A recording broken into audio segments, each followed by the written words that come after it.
situasinya di Museum Al-Quran Kuno, tepatnya di Desa Jeram, Kabupaten Nagan Raya.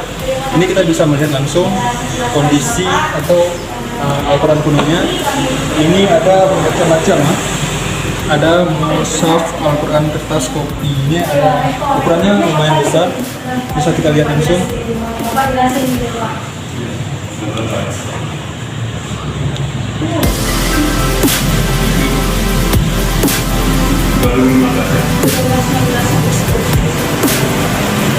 Oke, siap.